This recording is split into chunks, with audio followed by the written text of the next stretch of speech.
Turn back to where we started the show, the Department of Homeland Security looking likely to be shut down tomorrow at midnight as Democrats in the White House remain at a standstill over funding and reforms to ICE.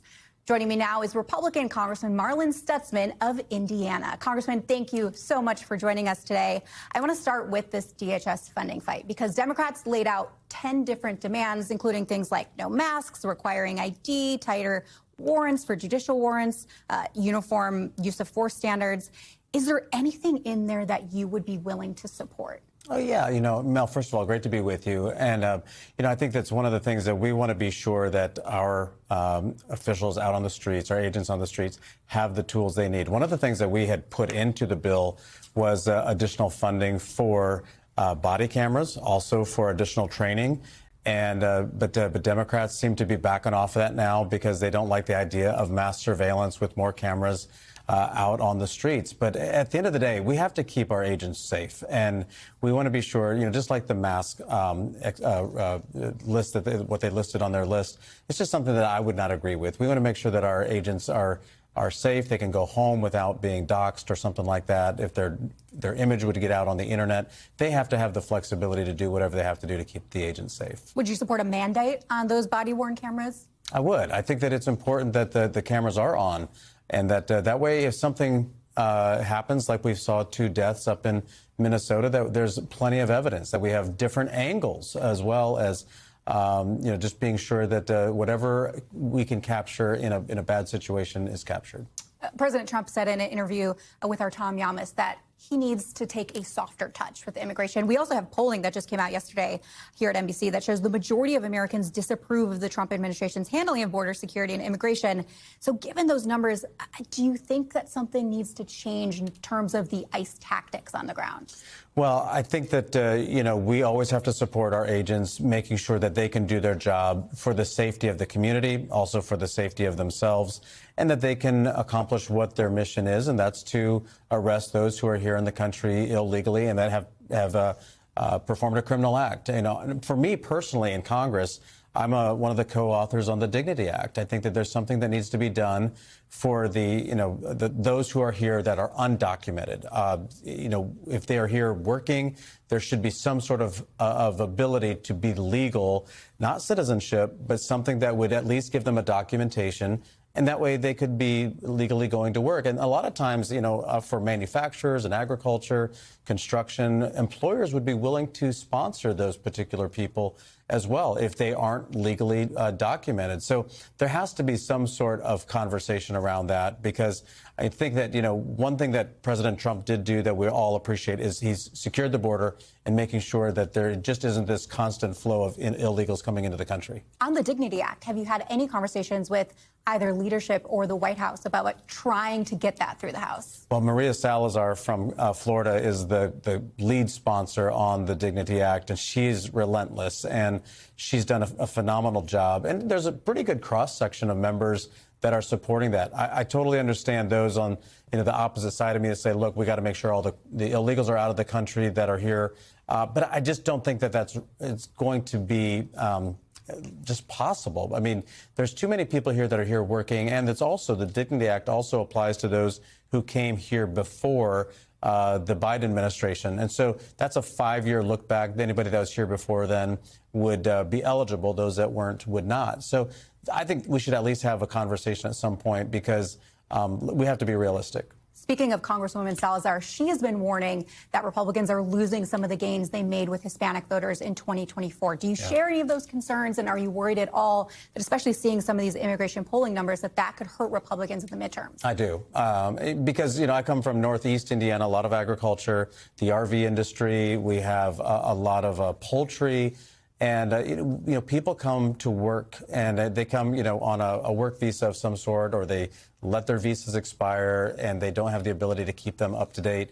I do think that we should have a conversation and find some sort of path to legalization. Again, not citizenship, but to making sure that they are here on a work visa sort of program. I do want to turn to the other news of the day. Last night, 6 Republicans, you not one of them, joined Democrats to terminate Trump's tariffs on Canada. But shortly before that vote, President Trump put on social media, any Republican in the House or Senate that votes against tariffs will seriously suffer the consequences come election time, and that includes primaries. So Do you think this was appropriate or effective for Trump to say this? Well, tariffs is one of the most important tools that he has used for a variety of reasons, economic reasons and also national security. And so I think he means this one. I mean, this is one issue that he has felt very strongly about. And I think he's also more emboldened now because he has used them and it hasn't hurt the economy in a dramatic way.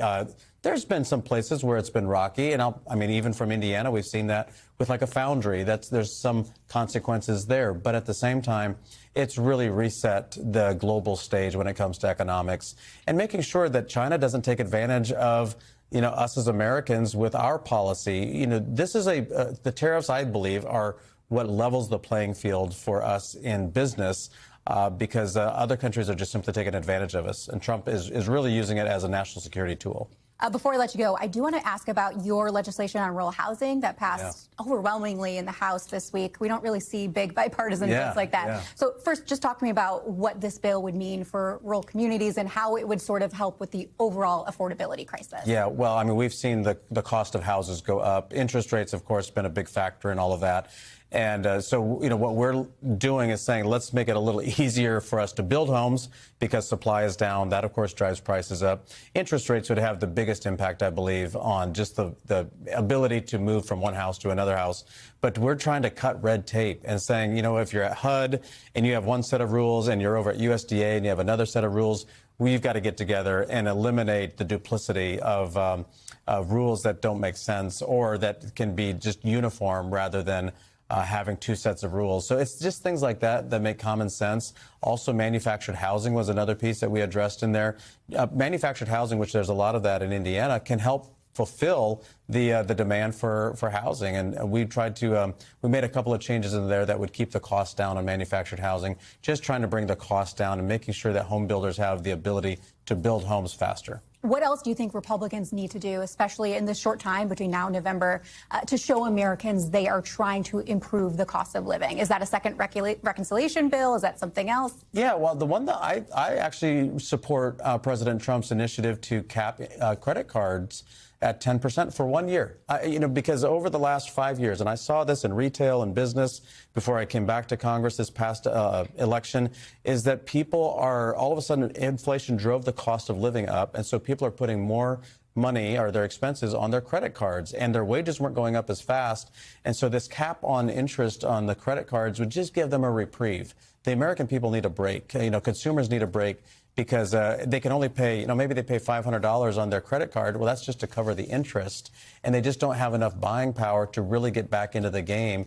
And so I think President Trump's initiative here is something that we should really address. You think Speaker Johnson would put that on the floor? I hope he does. I really do. I mean, I think that, I work with the banks a lot. I'm on financial services. I think the banks have done well. I think it's time for the American consumer to give them a break, to just get back into the game and get ahead a little bit, and they don't have to be feeling like they're just making, just every payment only covers a little bit of the principal and most of it's going towards the interest. Real quick, President Trump said he doesn't think there's a need for a second reconciliation bill. Do you agree with that? I think there might be a need for another reconciliation bill. It depends on how the Senate handles some of these pieces.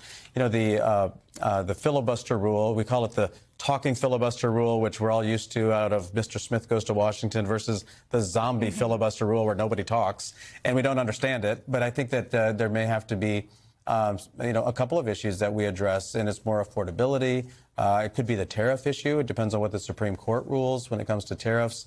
But I hope that, Supreme Court gives the president some latitude. I don't care if it's a Republican or Democrat president. They should have some ability to use tariffs to be a tool to use for national security purposes. Congressman, thank you so much for joining us. We thank you for watching. And remember, stay updated on breaking news and top stories on the NBC News app or watch live on our YouTube channel.